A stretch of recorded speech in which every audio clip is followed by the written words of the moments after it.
It's the height of the garden visiting season, and so to celebrate, we've come to Malmesbury in Wiltshire to follow one extraordinary garden and its extraordinary owners through the course of the growing year.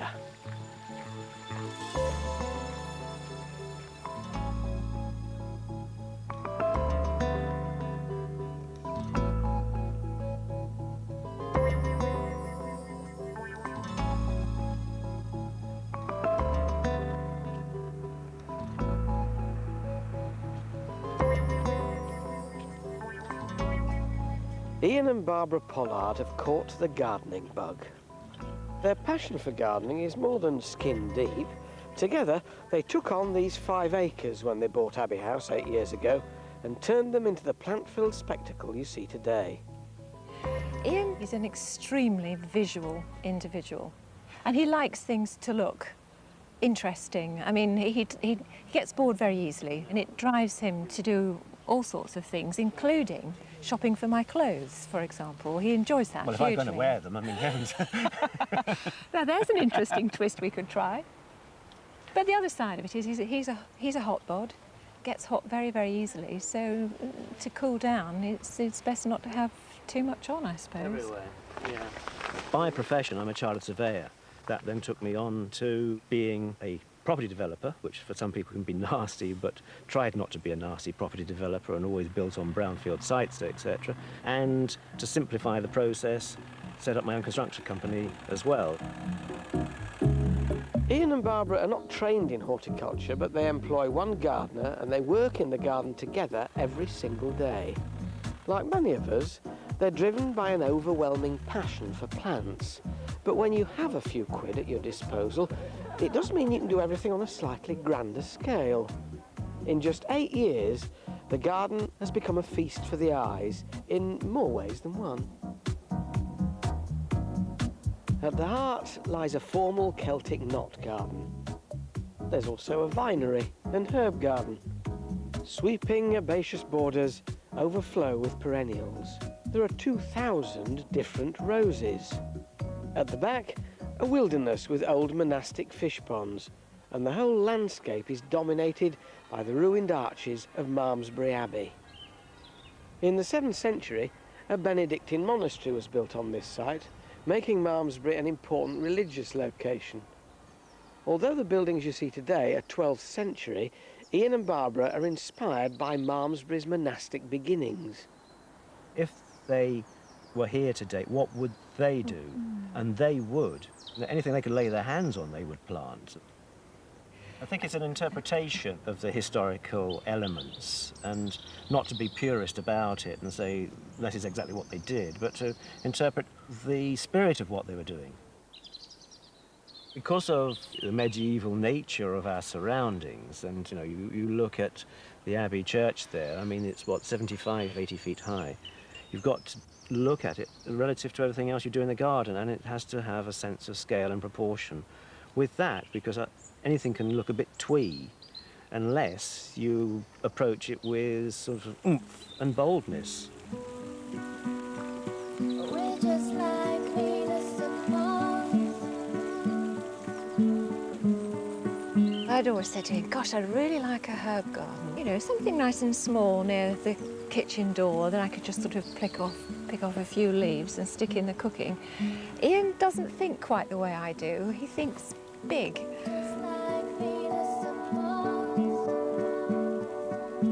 There's a poem written by a monk called Walafrid Strabo. I think he was a Benedictine monk, and he recommended in this poem that you planted all your herbs in raised beds with oaken sides, so that's what I made. It's recorded back at about 1300 where the abbot actually made for himself an herbarium and a vinery. And so I thought it'd be nice to build this sort of cloistered walk round the outside of the herb garden and grow vines and fruit trees over that.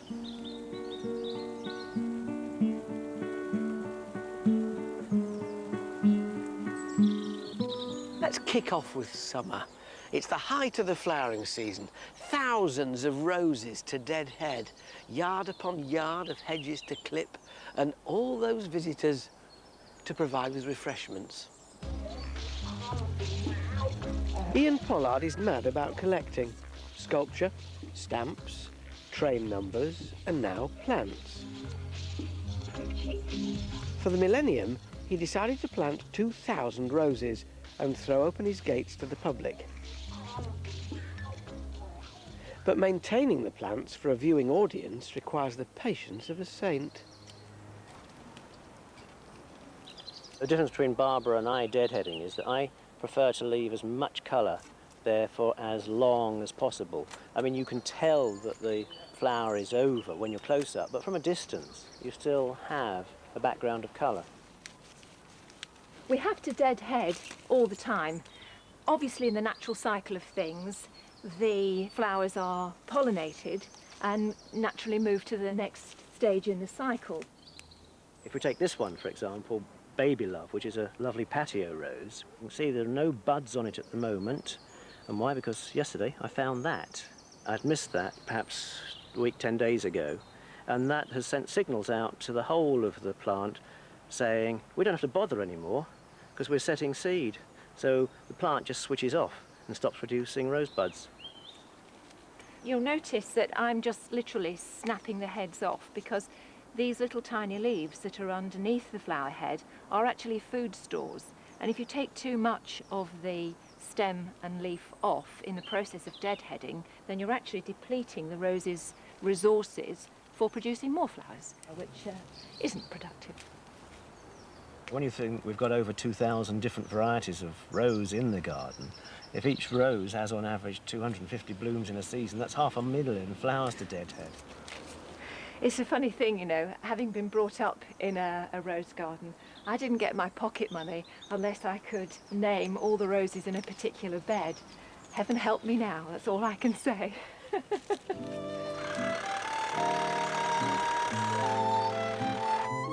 One of the major jobs in the summer is the maintenance of the hedges, the yew and the box, and more particularly the knot garden, which does require attention every 10 days to 2 weeks to actually keep it under control. I found that if you do it that frequently, then it's a bit like training bonsais. The leaves get smaller and smaller and closer and denser, so you end up with a very nice tight finish to something like a knot garden. One of the problems I have here is that I actually elected to use the traditional plant for making knot gardens, which is the teucrium or wall germander. But because of the growth rate of teucrium, it's a devil to control, and it suckers everywhere. So you've not only got to prune the top, you've actually got to root prune it as well.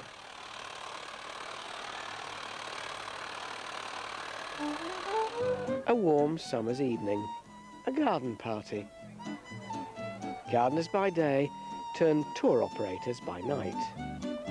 We've had a group book in with us to do a garden tour this evening, so I'm going to be welcoming them in a few moments, just setting the scene, if you like, putting the garden in the context of its history, and then I shall hand over to Ian, and he'll take them on the guided walk.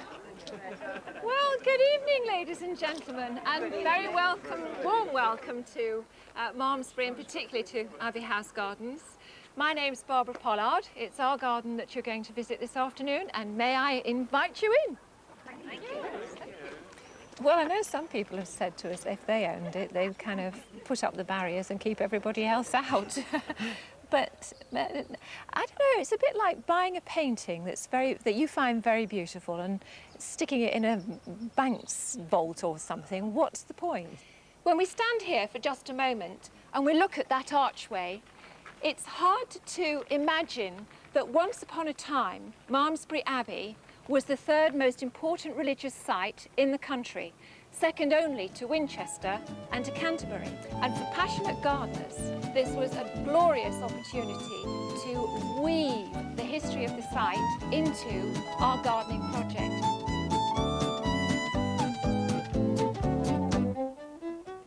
You look at the soil up here and it is very rich and dark, and people have sort of said, well, how could we get soil like this in our garden? We say, well, if you bury 2,000 monks and wait 1,000 years, you can have the same soil conditions.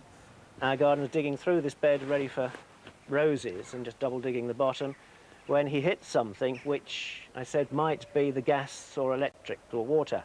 It was none of those things. It was in fact a rather large stone coffin. I didn't discover that until he'd scraped away some soil and had a set of teeth staring at him.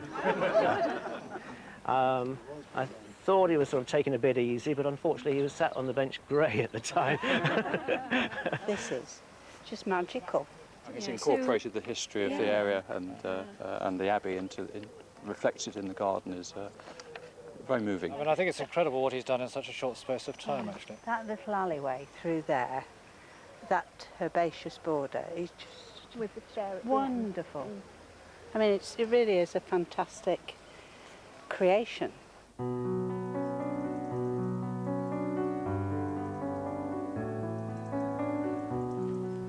If you ask most people what their favourite time of year was in a garden, I guess most of them would say, oh, spring or summer. But if you open your garden to the public, then there's a great sigh of relief come autumn, because then you can close your gates, shut them out, and get on with a bit of work. Autumn for me, there is so much richness of colour. The birds have fledged their young. They're starting to come back into the garden a little bit and picking at the seeds of those flowers that are now spent. And the decision has to be made how much we cut back, how much of these skeletal forms that are now appearing are not useful or helpful in the garden from a visual point of view. But they're always helpful from the wildlife point of view, so we do choose to leave them.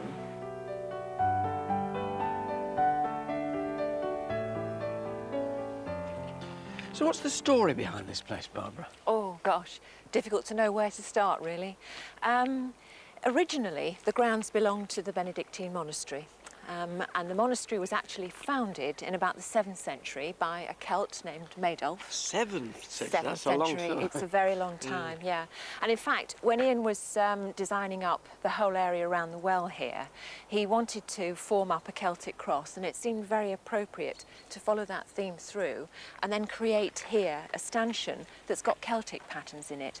And actually, he's taken the designs that are on a Celtic cross that still stands on the island of Iona, and it has exactly these patterns in. Well, I say exactly, not quite exactly, because in fact the patterns wouldn't quite fit. And so here he's put a border in here, you see, and it's got this lovely little swirling roll that means everlasting, going forever forward, but looking forever back. That And it kind needle point on the ground. It is, Isn't it? that's right, but that's why they call them knot gardens. At the back of Abbey House lie 3 acres of woodland that sweep down an extremely steep bank. Now, I garden on a slope, but it's 1 in 4. I mean, that's about 1 in 1 behind the back of the house there. Yeah, 40 degrees. Yeah, How so, do you yeah. plant all that up? With difficulty. I mean, I've actually tried crampons, Yeah. but they clog up and go all muddy. You just dig your feet in and hope for the best. That's right. The most recent project was to gain access to the river. When clearing away overgrown scrub, they found old monastic fish ponds that had been filled with rubble back in the 1800s, when the railway was built. It took 4 years of graft to clear it all out, but now the fun is just beginning. With his usual taste for all things big, Ian's building a waterfall. Suppose it must be handy to have trained in the construction industry. We're going to have 12-foot drop of water down. Nice big splash. And feed in, so that this then becomes effectively the pond there, and use the sides for bog garden. Oh, lovely, yeah. Question mark now, really, of finding the right stone. You know, to get the rock built up nicely for them. So there's a huge rocky outcrop, then a waterfall down Yeah, into here. that's right. Where's the water coming from? The river. What we'll do is pump it up, let it run through, so we've got sort of fresh flow going through the pond, so they don't come stagnant, and then back into the river again. Well, if you want this finished by spring, I better let you get on. I'll come back and see you when you've done. You mean later this afternoon? Yeah, oh, show off.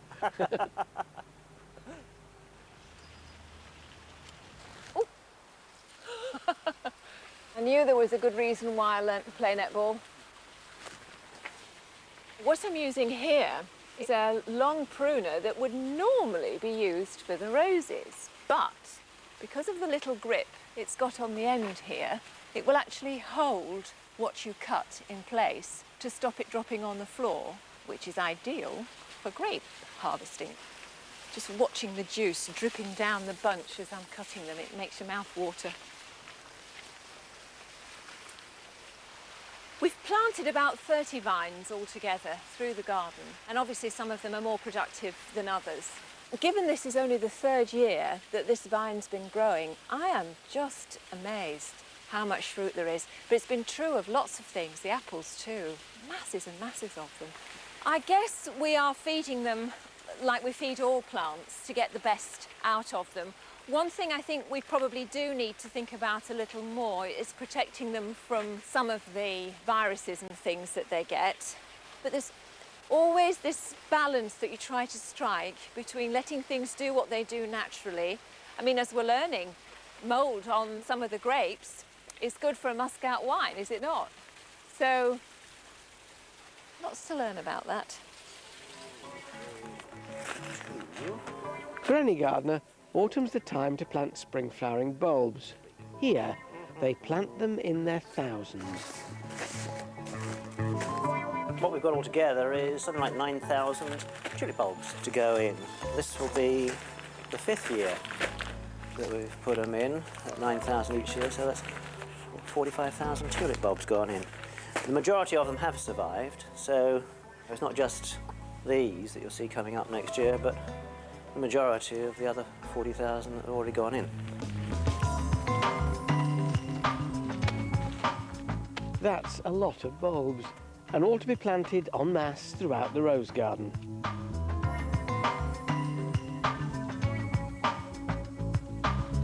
I try and plant them as deep as I possibly can, because that way I reckon that they stand a much better chance of coming up year after year.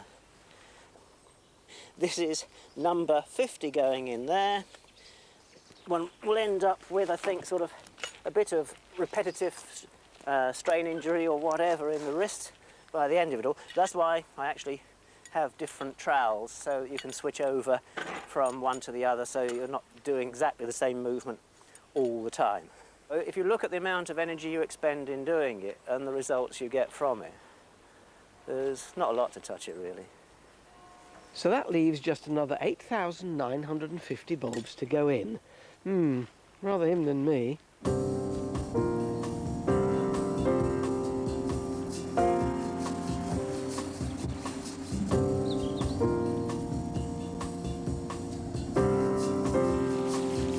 Any garden that looks good this time of the year will be good because the structure's there, and our hollies, our topiary, all the knot garden area just looks an absolute treat. And of course you've got evergreen hedges there that still give you a feeling that there's life beyond death. I sometimes sort of think it'd be nice to have a house, you know, where the principle of gardening is that no one can find the front door because your plants have completely smothered it.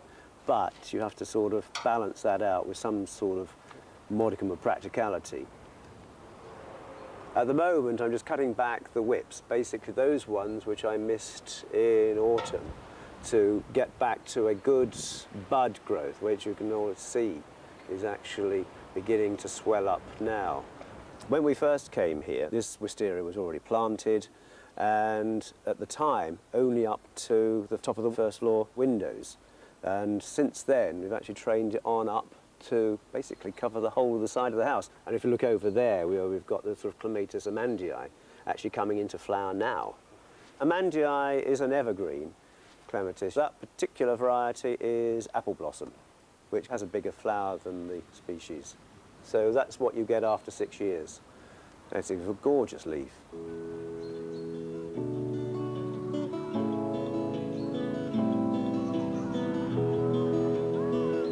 A cold, wet winter is enough to drive most people indoors.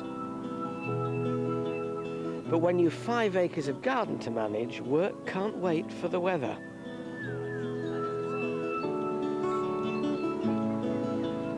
We're very much aware that there's a great deal going on underneath the earth. The soil's moving very busily, and we're noticing this year particularly that the season seems much advanced compared with last year.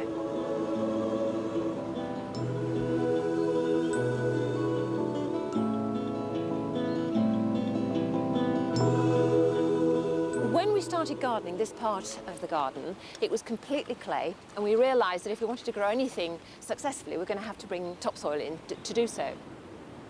So we did get a lot of acid topsoil in that most of the camellias are planted in, but as we got towards this end of the bed, we seemed to run out. Now, we can see from some of the camellias in this particular area that they're suffering a little bit. 2 or 3 of them a little bit blind here. So what we want to do is add some sulphur chips, which I'm just going to sprinkle on around the root bowl. And that should balance the pH and make it just the way the camellia wants it.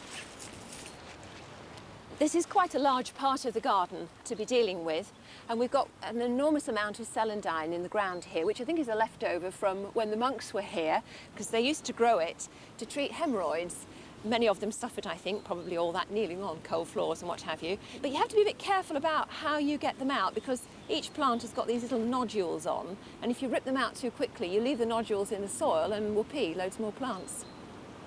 While it's a wilder part of the garden, I have to say that we've tended not to worry too much about it, but where it's obviously growing around these lovely bulbs and under the camellia, we don't want it to compete for moisture, so it's coming out.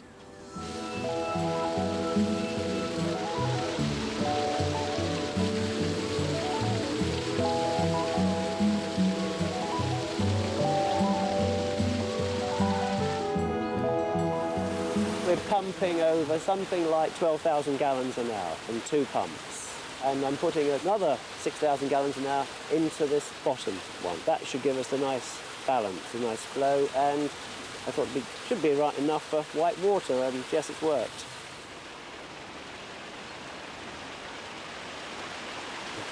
The Celts always had their water gods and goddesses, and I think we've still got a bit of that left inside us. And I think that seeing white water for us symbolises the strength and energy that there is in water. There's a difference between looking at a sluggish stream or river and looking at that. And I think you actually feel energised when you see white water and when you see a waterfall. The idea is that you not only see it from the distance, but you also have the opportunity to come in a much more intimate way, in through this sort of narrow cleft in the rock, to then get in close to the waterfall itself. I think it's the right scale for the space. If you built something and sort of say you turn around and sort of said, well, is that it? I think it would have been rather sad. So it had to be of this sort of proportion to fulfill its role.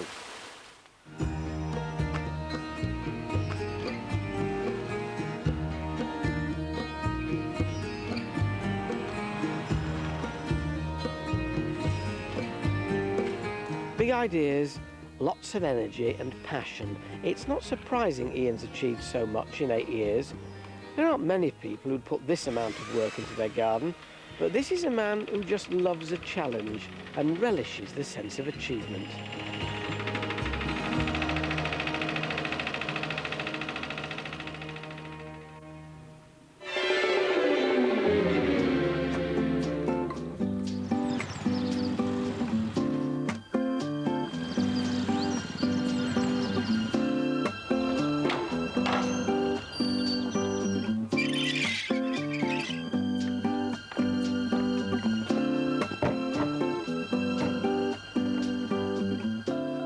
It's spring, the gardens are open to the public, and all that autumn bulb planting has paid off.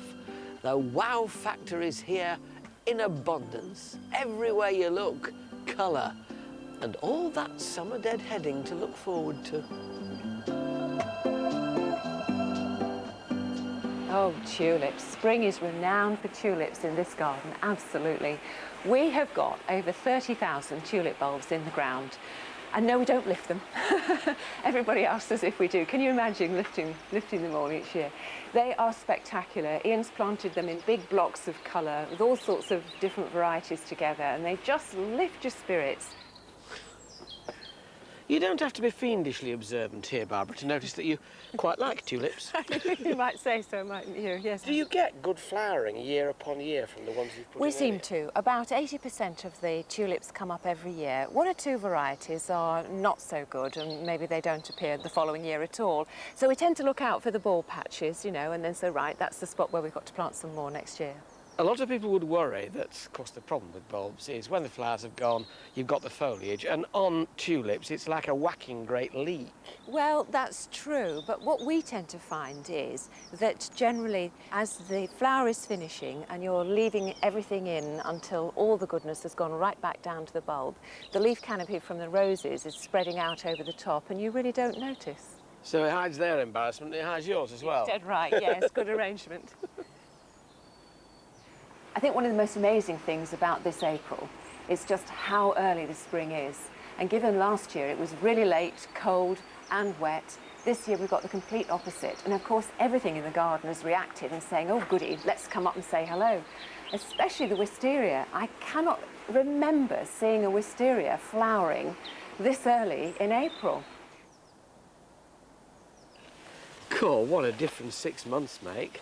Sea of mud, mountain of rocks in no particular order, and Ian looking tired. Yeah, come on a bit, hasn't it? What a difference this path's made. It's getting a lot of light.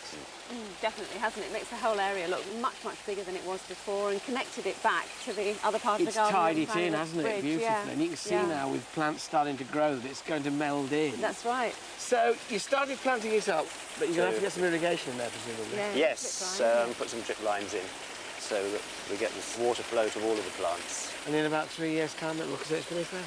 That's I hope right. so. Well, you'll be flat on your back.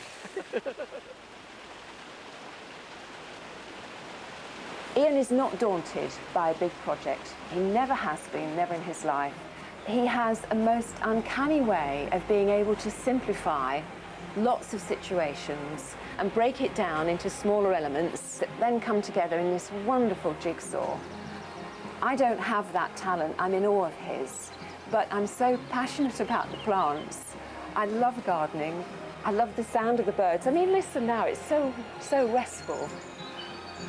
I love the creative process of it. I love the arrival of the colour and the shapes and the growing. I wish I knew more. I wish I could rattle off all the names of all the plants and everything. I can't, but I am learning. I'm becoming a good student. 1 year on top of a hill in Malmesbury, the magical setting of the Abbey House Gardens.